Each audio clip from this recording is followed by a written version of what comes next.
Hello friends, I am Dr. Jayant, Assistant Professor Commerce, CHL Government College छारा झाझर। आज हम इस वीडियो में डिस्कस करने जा रहे हैं इंटरनेशनल मार्केटिंग के बारे में। इस वीडियो में हम कवर करेंगे इसके नेचर, कॉन्सेप्ट, इंटरनेशनल मार्केटिंग क्या है और उसकी क्या विशेषताएं हैं, क्या उसके बेनिफिट्स हैं, इंटरनेशनल मार्केटिंग करते वक्त उसके सामने हमारे सामने क्या क्या चैलेंजेस आ सकते हैं और क्या क्या डिफिकल्टीज हो सकती हैं जिनके बारे में हमारा ध्यान होना ज़रूरी है।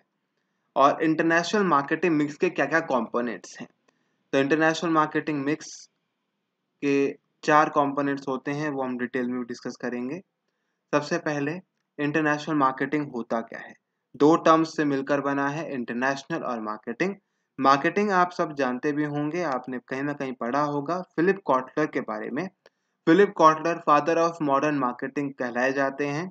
इनके द्वारा एक डेफिनेशन दी गई जिसमें कहा गया है, मार्केटिंग एक सोशल प्रोसेस है जिसके माध्यम से इंडिविजुअल्स या ग्रुप ऑफ इंडिविजुअल्स ऑब्टेन कर रहे हैं कि वो क्या चाहते हैं और क्या वो नीड है उनकी। कैसे? प्रोडक्ट्स और वैल्यूज को आपस में एक्सचेंज करके या क्रिएट करके। आसान भाषा में मैं आपको थोड़ी देर में बताऊंगा। इंटरनेशनल का मतलब पहले देख लेते हैं कि मोर देन वन नेशन। किसी भी देश की ज्योग्राफिकल बाउंड्रीज को जब क्रॉस कर देते हैं तो वही इंटरनेशनल कहलाया जाता है। तो इंटरनेशनल मार्केटिंग से पहले मार्केटिंग का मतलब क्या है? वो सभी एक्टिविटीज जिसकी मदद से आप प्रोडक्ट को प्रमोट करते हैं, सेल करते हैं, कस्टमर्स तक पहुंचाते हैं, वो सभी चीजें आपकी मार्केटिंग में आती हैं।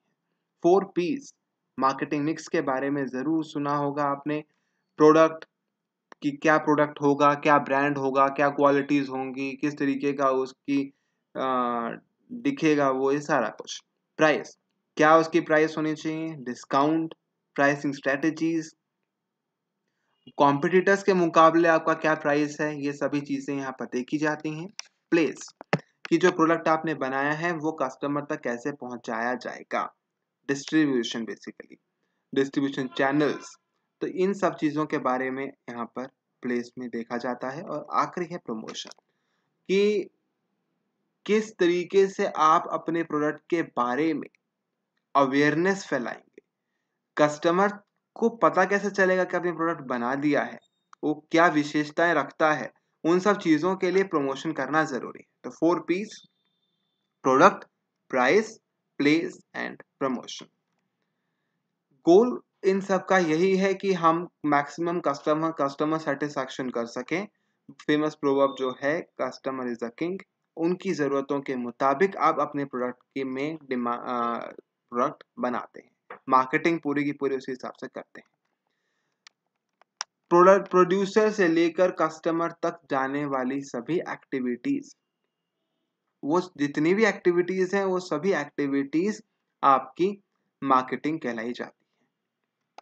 इंटरनेशनल मार्केटिंग का मतलब सिर्फ इतना ही है, मार्केटिंग करना अपने प्रोडक्ट्स की अक्रॉस द इंटरनेशनल बाउंड्रीज। आप विदेश में अपने प्रोडक्ट के बारे में मार्केटिंग कर रहे हैं, मार्केटिंग फुल फ्लैश्ड ऑपरेशंस कर रहे हैं। एक कॉन्सेप्ट है एक्सपोर्ट मार्केटिंग। एक्सपोर्ट मार्केटिंग में जस्ट आप अपना प्रोडक्ट बेच रहे हैं, लेकिन इंटरनेशनल मार्केटिंग इससे कहीं कहीं वाइडर कॉन्सेप्ट है। इंटरनेशनल मार्केटिंग में फुल फ्लैश्ड मार्केटिंग ऑपरेशंस की जा रही हैं फॉरेन नेशंस में, ताकि जो मार्केटिंग ऑब्जेक्टिव्स हैं वो फुलफिल करे जा सकें, वो अचीव करे जा सकें। LG, Sony, Levi's, McDonald's, Apple, HP जैसी बहुत सारी ऐसी एमएनसीज हैं, बहुत सारी ऐसी कंपनीज हैं जो अपने इंटरनेशनल बाउंड्रीज जाकर, अलग अलग देशों में जाकर अपना बिजनेस करते हैं। और उनमें से बहुत सारे हम यूज भी करते हैं और हम देखते भी हैं आमतौर पर। तो नेचर ऑफ इंटरनेशनल मार्केटिंग, सबसे पहला पॉइंट है वाइडर स्कोप एंड कॉम्प्लेक्स। क्योंकि आप अपने मार्केटिंग, अपने बिजनेस को अपने देश से बाहर लेकर जा रहे हैं, एक्सपेंड कर रहे हैं उसका स्कोप, मार्केट, बड़े मार्केट की ओर जा रहे हैं, तो वहां पर होने वाले कॉम्प्लिकेशंस भी होंगी और कॉम्प्लेक्सिटीज भी होंगी। जाहिर सी बात है, बहुत सारे वेरिएबल्स उसमें काम करते हैं। कंट्रोलेबल भी होंगे कुछ जिन पर आप कंट्रोल कर पाए, और कुछ अनकंट्रोलेबल भी होंगे। कंट्रोलेबल वेरिएबल्स वो हैं जो इंटरनल मार्केटिंग एनवायरनमेंट के कंपोनेंट्स हैं, जो हमने जिन 4 P's की बात की थी, वो सभी के सभी या उनसे संबंधित जितने भी डिसीजंस हैं वो सभी कंट्रोलेबल नेचर के होते हैं। आप काफ़ी हद तक उनके बारे में डिसाइड करके और अपने मॉडिफिकेशंस ला सकते हैं अपनी प्लानिंग में।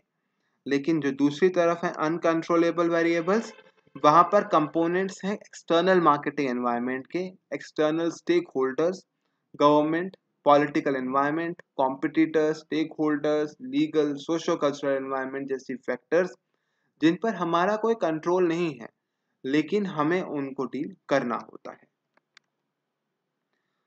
हाई रिस्क एंड चैलेंजेस भी जाहिर सी बात है इन्वॉल्व होंगे, क्योंकि आपके बहुत सारे वेरिएबल्स अनकंट्रोलेबल है। बिजनेस में जाहिर ऑब्वियसली रिस्क होता ही है यहाँ पर, क्योंकि आप और ज़्यादा वल्नरेबल एनवायरनमेंट की ओर जा रहे हैं। आप ग्लोबली आप बिजनेस करने के बारे में सोच रहे हैं, तो वहाँ पर होने वाले रिस्क और चैलेंजेस भी ज़्यादा होंगे। कंपटीशन बढ़ेगा, इसके वजह से आपको वहाँ के local manufacturers, local marketers, local businesses के साथ compete करना है, उनके प्रोडक्ट्स के साथ compete करना है, तो आपका कंपटीशन बढ़ जाता है। और बहुत सारे एक्सपर्ट सर्विसेज की भी यहाँ पर आवश्यकता पड़ती है।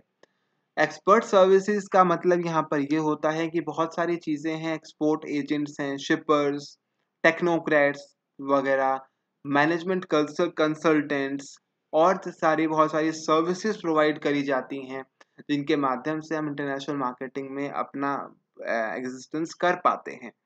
ऑल्दो ये सभी सर्विसेज हमारे डोमेस्टिक मार्केटिंग में या हम जब लोकल बिजनेस करते हैं वहाँ पर भी ज़रूरत पड़ती है, लेकिन इंटरनेशनल मार्केटिंग में इन आउटसोर्सिंग या in third party services providers का ज़्यादा रोल है, ज़्यादा कंट्रीब्यूशन है, क्योंकि हम बहुत सारी चीज़ों में इनके ऊपर ही डिपेंडेंट हो सकते हैं। नेक्स्ट सेक्शन इस वीडियो का है बेनिफिट्स या इम्पोर्टेंस क्या है। जैसा कि आप देख सकते हैं कि इस बेनिफिट्स को हमने मेजर 3 हेड्स में डिवाइड किया है, मैन्युफैक्चरर, इकोनॉमी एंड कंज्यूमर्स।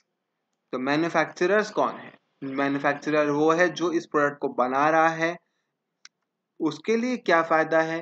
सबसे पहला है इंक्रीज इन मार्केट एरिया, क्योंकि वो अपना बिजनेस बाहर के देशों में ज़्यादा कस्टमर्स तक पहुंचा रहा है, तो उसका जो मार्केट एरिया है वो बढ़ गया है, उसका स्कोप बढ़ गया है। अपने बिजनेस को एक्सपेंड करने के वजह से कई देशों के कस्टमर्स को वो टारगेट करने में सक्षम हो पा रहा है, और ज़्यादा टारगेट करेगा तो ज़्यादा कस्टमर, ज़्यादा उसका मार्केट एरिया बढ़ता है, और साथ ही साथ इसके वजह से उसकी सेल्स भी बढ़ेंगी।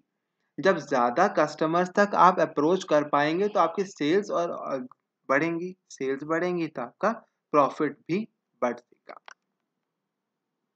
डाइवर्सिफिकेशन ऑफ रिस्क, रिस्क तो आपके बिजनेस में है, तो उस रिस्क को कम करने का तरीका क्या है? डाइवर्सिफिकेशन करना, और इंटरनेशनल मार्केटिंग के थ्रू ये ऑप्शन हो पा रहा है।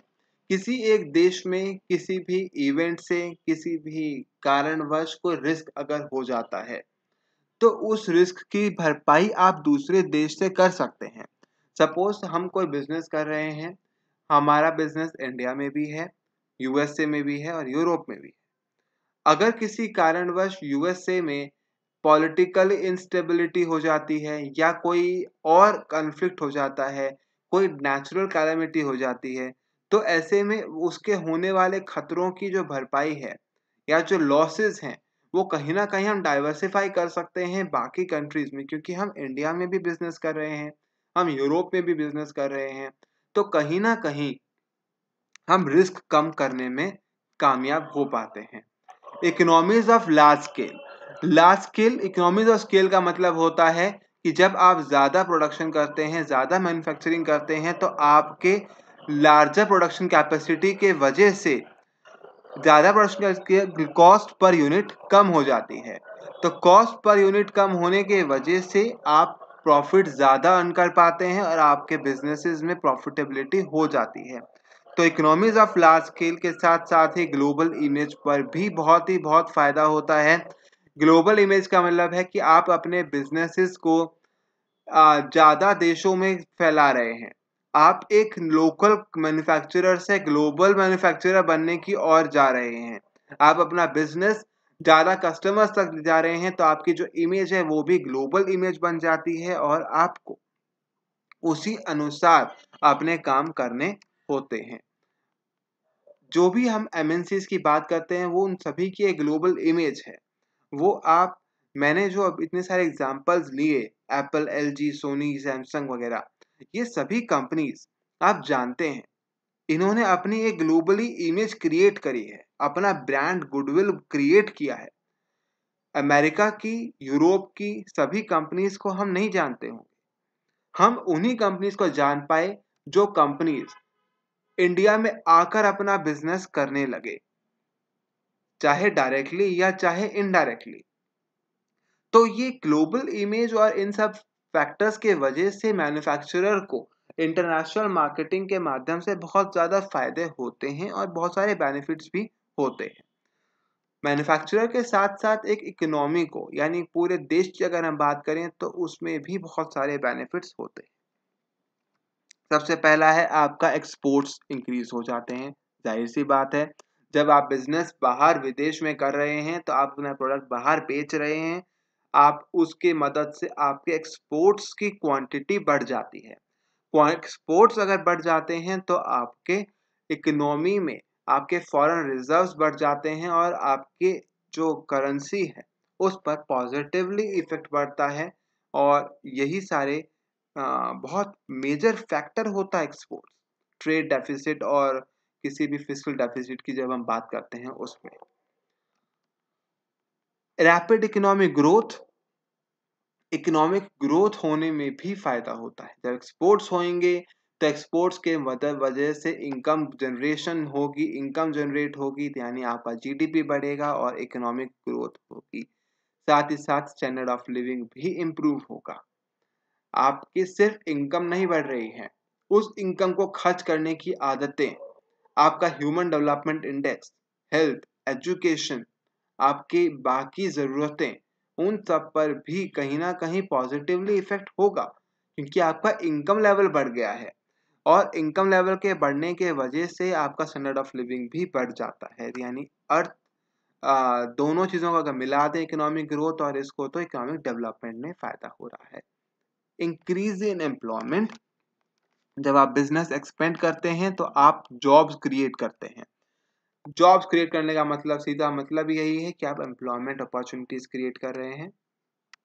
Optimum utilisation of global resources, जो ग्लोबल लेवल पर जो संसाधन है उनका ऑप्टिमम यूटिलाइजेशन करना।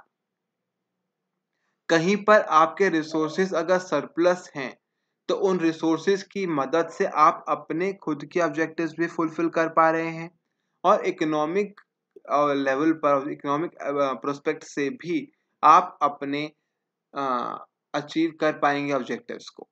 तो optimum utilisation of global resources करने में बहुत बड़ा योगदान है इंटरनेशनल मार्केटिंग का, क्योंकि इसी की मदद से हम अपने प्रोडक्ट्स को और अपने बिजनेसेस को एक हाई, आप कह सकते हैं कि प्रमोशन कह सकते हैं, या आप ग्लोबली इमेज आप क्रिएट कर पाते हैं। कंट्रोल ओवर इन्फ्लेशन, आप बिजनेस बढ़ा रहे हैं, उसके वजह से कंपटीशन हो रहा है, कंपटीशन की मदद से जितना भी हेल्दी मार्केट एनवायरनमेंट होगा उतना ही आपका इन्फ्लेशन पर कंट्रोल होता है। और स्ट्रेंथन्स इंटरनेशनल टाइज, रिलेशंस बनते हैं देशों के बीच में, व्यापार के संबंध बनते हैं जब आपके अलग अलग इंटरनेशनल टाइज हो जाते हैं, एग्रीमेंट्स होते हैं। और इंटरनेशनल मार्केटिंग यानी बिजनेसेस के थ्रू, इंटरनेशनल ट्रेड के थ्रू ये सभी चीजें मुमकिन हो जाती हैं। थर्ड है बेनिफिट्स टू कंज्यूमर। सबसे पहला, वाइडर चॉइस, ज्यादा विकल्प उनके समक्ष हैं। आप अभी तक एग्जाम्पल के तौर पर अगर हम किसी भी फूड आउटलेट्स की बात करें तो हम अपने लोकल ढाबे कह सकते हैं, रेस्टोरेंट्स, होटल्स में जा रहे हैं। लेकिन जैसे जैसे आपका इंटरनेशनल मार्केटिंग बढ़ा, बिजनेसेस अपना विस्तार करना शुरू करा। हम McDonald's, Domino's, Subway, burger king जैसी ब्रांड्स के बारे में जानने लगे। हमें इनके बारे में पता चलने लगा। जैसे ही इन लोगों ने हमारे आसपास या हमारे एरियाज में जहाँ पर आप गए वहाँ पर कोई फूड आउटलेट बनाया, तो आप इन कंपनीज के बारे में जान पाए। तो किसी भी इंडस्ट्री में अगर आप देखें तो जितना ज़्यादा इंटरनेशनली आपका बिजनेस एक्सपेंड करता है उतना ही कस्टमर को फायदा होता है, क्योंकि उसको ज़्यादा विकल्प मिल पा रहे हैं और विकल्प भी गुड क्वालिटी प्रोडक्ट के मिल रहे हैं। एक्सपोर्ट्स में कुछ इंटरनेशनल स्टैंडर्ड्स आप फुलफिल करने आपको ज़रूरी होते हैं। आपकी क्वालिटी प्रोडक्ट की बहुत अच्छी होनी ज़रूरी है, तभी आप अपने प्रोडक्ट को एक्सपोर्ट कर पाते हैं। तो अगर गुड क्वालिटी प्रोडक्ट कस्टमर को मिल रहा है तो उसके लिए तो बहुत बड़ा फायदा है, चाहे वो डोमेस्टिक मैन्युफैक्चरर से मिल रहा हो, चाहे इंटरनेशनल मार्केटिंग की मदद से किसी विदेशी कंपनी से मिल रहा हो। Goods available at competitive prices, क्योंकि ज़्यादा कॉम्पिटिटर्स हैं तो मनमानी आप अपने प्राइसेस नहीं कर सकते हैं और इसकी मदद से आपका को कस्टमर को फायदा होता है। कस्टमर को कॉम्पिटिटिव प्राइसेस जब मिलते हैं तो वो सस्ते में और एक रीजनेबल रेट पर गुड क्वालिटी प्रोडक्ट को अचीव कर पाता है। आपने अक्सर देखा भी होगा, डिफरेंट कोई भी त्योहार आते हैं, कोई भी सेल होती है तो एक दुकान पे नहीं, ऑलमोस्ट मेजॉरिटी ऑफ शॉप्स पर इकट्ठे सेल आती है। तो उसका पर्पस क्या होता है? कॉम्पिटिटिव प्राइसेस देने का। अब अगर मान लीजिए किसी एक कंपनी ने तो 20% ऑफ कर दिया लेकिन बाकी कंपनीज ने नहीं किया, तो उनको ये खतरा हो सकता है कि उनका कस्टमर कहीं दूसरे सस्ते के चक्कर में प्रोडक्ट तो नहीं लेने लग जाएगा। तो इसीलिए कॉम्पिटिटिव प्राइसेस में सरवाइव करना जरूरी है और इसीलिए सभी लोग अपने प्राइसेस को भी कम कर देते हैं। उसके बाद है स्टैंडर्ड ऑफ लिविंग इम्प्रूव होता है। ये हम पहले भी डिस्कस कर चुके हैं। ये इकोनॉमिक लेवल पर भी और एक कंज्यूमर के इंडिविजुअल लेवल पर भी वर्क करता है। तो ये कुछ बेनिफिट्स थे। इस वीडियो का नेक्स्ट सेशन जो है, नेक्स्ट सेक्शन है वो है चैलेंजेस। हम कह तो रहे हैं कि हम अपना बिजनेस बाहर कर लेंगे, अपनी एमएनसीज को बाहर सेटअप कर देंगे, एमएनसीज ने कस्टमर्स को कर लिया, लेकिन क्या ये सब करना इतना आसान था? क्या उनके सामने चैलेंजेस नहीं आए? जब हम डोमेस्टिक लेवल पर बिजनेस कर रहे हैं तो ही हमारे सामने इतने सारे चैलेंजेस होते हैं, इतने सारा रिस्क होता है। तो इंटरनेशनली तो वो चैलेंजेस कहीं गुना बढ़ जाएंगे। तो वही कारण है, सबसे पहला है आपका differences in taste and preferences. आपकी पसंद नापसंद अलग अलग हैं। जो चीज पसंद इंडिया में आ रही है वो जरूरी नहीं है वही चीज चाइना में पसंद आए, अलग आएगी। हो सकता है सेम भी हो लेकिन डिफरेंसेस जरूर होंगे। हो सकता है वही सेम चीज किसी बाहर यूरोप के देश में पसंद आ जाए लेकिन अमेरिका में ना आए। तो यानी आपके अलग अलग डिफरेंसेस हैं कस्टमर्स के। और जिस प्रकार से आप कस्टमर्स देखते हैं, क्योंकि देखिए आपकी टेस्ट एंड प्रेफरेंसेस बहुत सारे फैक्टर्स को देखकर बनती हैं। आपका कैसा अपब्रिंगिंग है, क्या सोशियो कल्चरल एनवायरनमेंट है, कैसा देश की प्रोडक्ट है, कैसे उसकी इंटरनल एक्सटर्नल एनवायरनमेंट के वेरिएबल्स हैं। ये सभी चीजें असर डालती हैं आपके टेस्ट एंड प्रेफरेंसेस पर। और इंटरनेशनल जब आप बिजनेस कर रहे हैं, जब आप अलग अलग देशों में अपना बिजनेस को कर रहे हैं तो वहां पर कोई एक कॉमन प्रोडक्ट बन पाए ऐसा जरूरी नहीं है। आपको ये देखना पड़ेगा कि क्या उनके टेस्ट एंड प्रेफरेंसेस अलग हैं और अगर अलग हैं तो उसमें क्या क्या डिफरेंसेस हैं। Second, uncertainty in government policies. अलग अलग सरकारों का अलग गवर्नेंस का तरीका होता है, अपना काम करने का तरीका अलग होता है, अलग लॉज होते हैं, कानून व्यवस्था अलग होता है, ब्यूरोक्रेसी अलग होती है। तो इन सभी चीजों के वजह से कहीं ना कहीं अनसर्टेनिटी हो जाती है। Foreign exchange fluctuations.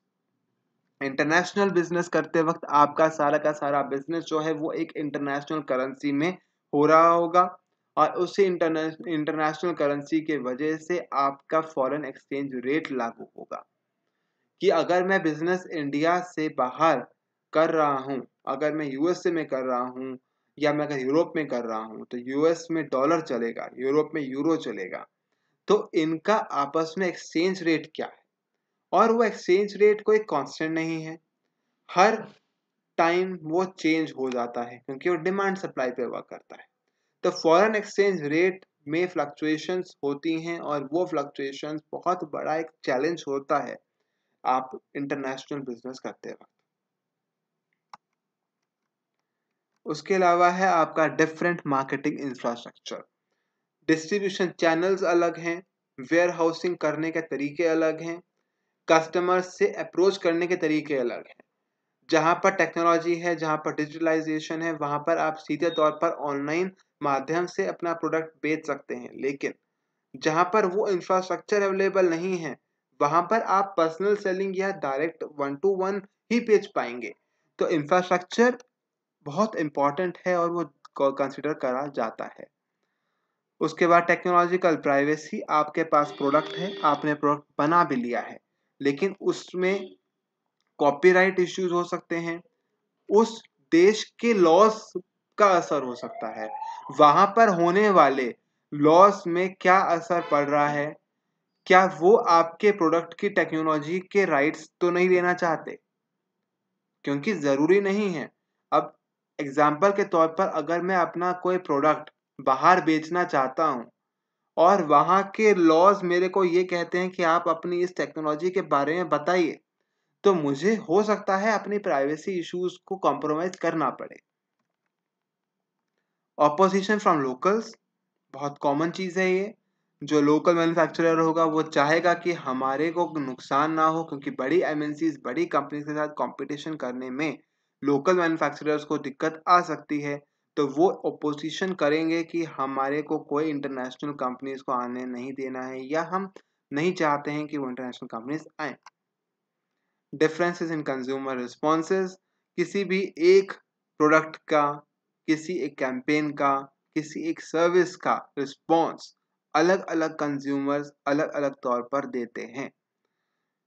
अगर कोई ऐसा प्रोडक्ट है जो सिर्फ गर्मियों में यूज हो रहा है, या जहां पर टेम्परेचर आपका जो गर्म रहता है, अगर ऐसी जगह पर आप बिजनेस कर रहे हैं, तो वहां के कस्टमर्स का रिस्पॉन्स उसके मुताबिक अलग होगा, लेकिन ठंडी जगहों का रिस्पॉन्स अलग हो सकता है।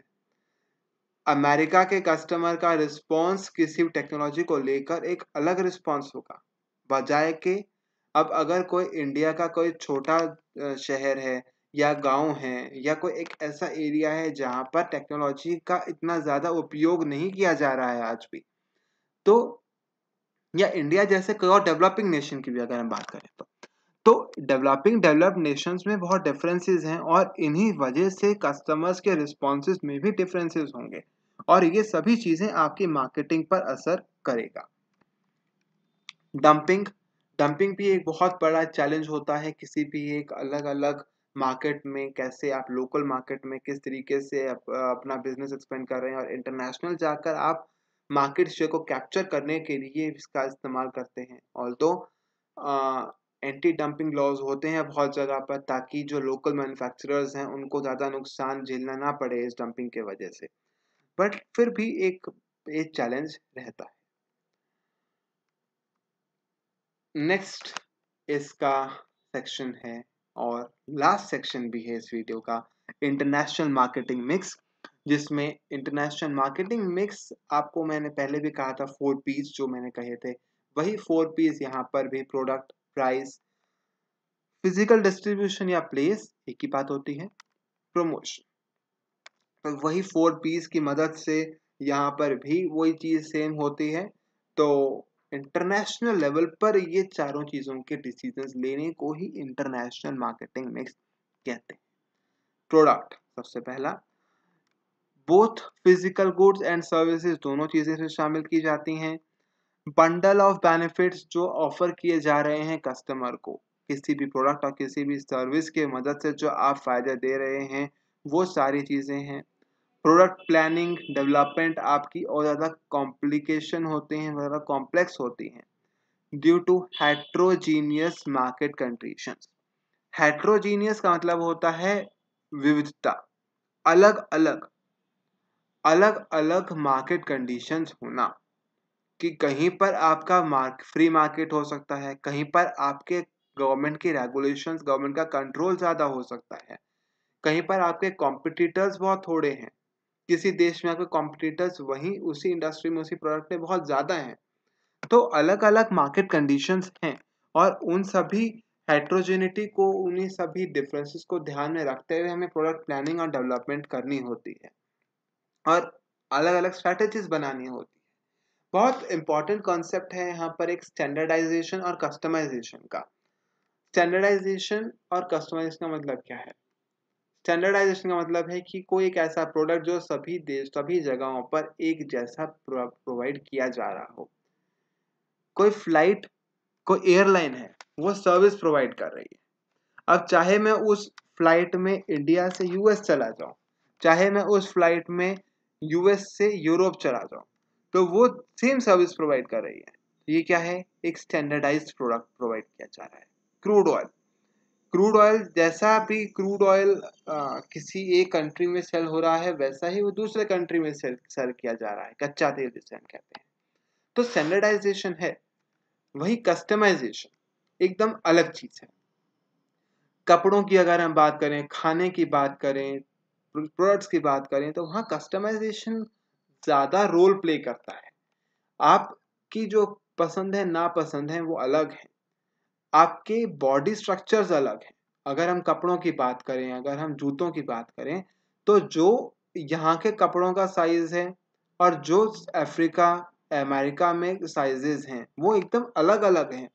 तो कंपनीज को अपने आप ही पहले से ही प्रोडक्ट को लेकर उसी तरीके से कस्टमाइजेशन करना है और अपने डिसीजंस लेने पड़ेंगे, वरना आपका एक प्रोडक्ट इंडिया में तो बिक सकता है, लेकिन अगर वही स्मॉल साइज का प्रोडक्ट अगर आप अमेरिका बेचने लगेंगे और वहाँ कस्टमर्स ही नहीं होंगे, तो आपकी पूरी मार्केटिंग वेस्ट हो जाएगी। तो प्रोडक्ट में ये डिसीजन हमें देखना है कि किस तरीके से हम कस्टमाइजेशन उसमें करें। ब्रांडिंग, पैकेजिंग पे भी आपको ये ध्यान रखना है कि हर कंट्री की अलग रिक्वायरमेंट्स हो सकती हैं, लीगली भी, सोशली भी, और कस्टमर के पॉइंट ऑफ व्यू से भी अलग अलग रिक्वायरमेंट्स हो सकती हैं। अब कितना बेसिक से डिफरेंस है लैंग्वेज, कि आप जो प्रोडक्ट अमेरिका में या जो प्रोडक्ट आप जर्मनी में बेच रहे हैं, जो प्रोडक्ट आप जापान में बेच रहे हैं, आपको वहां पर उनकी लोकल लैंग्वेज को यूज करना पड़ सकता है। आप यहाँ पर प्रोडक्ट देखते हैं, यहाँ पर इंग्लिश में होगा, लेकिन हर कंट्री में जरूरी नहीं है वो इंग्लिश को अच्छा माने। जापानीज जो हैं, चाइनीज पीपल जो हैं आपके, या आपके यूरोप के कुछ कंट्रीज, वो बहुत पर्टिकुलर हैं अपनी रीजनल लैंग्वेजेस को लेकर।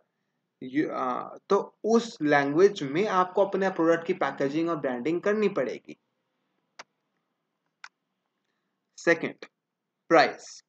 इंटरनेशनली आपके प्राइस को डिटरमाइन करने के लिए बहुत सारे फैक्टर्स होते हैं। एक्सचेंज रेट क्या है गुड्स एंड सर्विसेज का, आप अलग अलग डिफरेंट पॉलिसीज यूज कर सकते हैं। स्कीमिंग है, पेनिट्रेशन है। शुरुआत में आप हाई प्राइस चार्ज करें, बाद में धीरे धीरे कम कर दें, या शुरू में ही कम करें, बाद में बढ़ा दें जब मार्केट कैप्चर हो जाए। तो अलग अलग प्राइसिंग स्ट्रेटजीज होती हैं। स्टैंडर्ड प्राइसिंग कि सभी डिफरेंट नेशंस में सेम प्राइस हम चार्ज करें। क्रूड ऑयल मैंने एग्जांपल दिया, एयरलाइंस का एग्जांपल दिया। मार्केट प्राइसिंग, अलग अलग देशों में अलग अलग प्राइसिंग चार्ज करना। टू टायर प्राइसिंग, कि दो प्राइस रखे जाएं, एक डोमेस्टिक में और इंटरनेशनल मार्केट्स में एक अलग प्राइस हो। प्लेसमेंट, प्रोडक्ट को पहुंचाने की जिम्मेदारी, इसमें मूवमेंट ऑफ गुड्स है, प्लेस ऑफ मैन्युफैक्चरर से लेके प्लेस ऑफ अल्टीमेट कंजम्पशन, जहां पर उस प्रोडक्ट को कंज्यूम किया जा रहा है, वहां तक के सभी प्रक्रियाओं को शामिल करते हुए इसमें आपकी मूवमेंट शामिल की जाती है। Distribution channels, transportation, warehousing, inventory control, order processing जैसी चीज़ें इसमें शामिल की जाती हैं और ये सभी चीज़ें इसमें इंक्लूड होती हैं। डिस्ट्रीब्यूशन चैनल डायरेक्ट और इनडायरेक्ट दोनों हो सकते हैं। आखिरी है प्रमोशन मिक्स। प्रमोशन मिक्स को कम्युनिकेशन मिक्स भी कहा जाता है। इसमें अलग अलग तरीके से प्रमोशन टूल्स यूज किए जाते हैं, पर्सनल सेलिंग, डायरेक्ट सेलिंग के टूल्स, आपके एडवर्टाइजमेंट्स, ये सभी चीज़ों की मदद से आप कस्टमर्स को टारगेट करते हैं। यहाँ पर भी बहुत ज़्यादा कस्टमाइजेशन इम्पॉर्टेंट रोल प्ले करता है। आप एडवर्टाइजमेंट्स हर जगह पर सेम एडवर्टाइजमेंट नहीं डाल सकते हैं। पर्सनल सेलिंग के तरीके अलग अलग होते हैं। किसी एक कंट्री में, किसी एक रीजन में हो सकता है कि लोग आपके टेलीफोनिक मैसेजेस का रिप्लाई बहुत पर्टिकुलरली करें, लेकिन कहीं कहीं पर टेलीफोनिकली कम्युनिकेशन करने को अच्छा मानेंगे नहीं। एडवर्टाइजमेंट्स जो हैं वो लोकल लैंग्वेजेस में ज़रूरत हो सकती है, तो आपका सिर्फ ट्रांसलेशन ही नहीं, आपको हो सकता है पूरा का पूरा थीम ही वहाँ के लोकल एनवायरनमेंट को ध्यान में रखते हुए करना पड़े। इंटरनेशनल मार्केटिंग में प्रमोशन, मैं आपको जैसे कहा कि बहुत ज़्यादा कस्टमाइज्ड होने चाहिए। और आखिर में ये कुछ क्वेश्चंस हैं, शॉर्ट आंसर क्वेश्चंस कि what is international marketing, international marketing कैसे डिफरेंट एक्सपोर्ट मार्केटिंग से, कंपोनेंट्स क्या हैं इंटरनेशनल मार्केटिंग मिक्स के। और लॉन्ग आंसर क्वेश्चंस में इस वीडियो के बेसिस पर आप ये कह सकते हैं कि what do you mean by international marketing, what are the benefits and challenges in international marketing, क्या फायदे हैं और क्या उसके सामने आपके चैलेंजेस हो सकते हैं। ये कुछ रेफरेंसेस हैं, आप इनमें से या और जिस अलग अलग डिफरेंट सोर्सेज से आप इसके बारे में पढ़ सकते हैं। और इसी के साथ मैं इस वीडियो को यहीं पर ख़त्म करता हूँ। Thank you.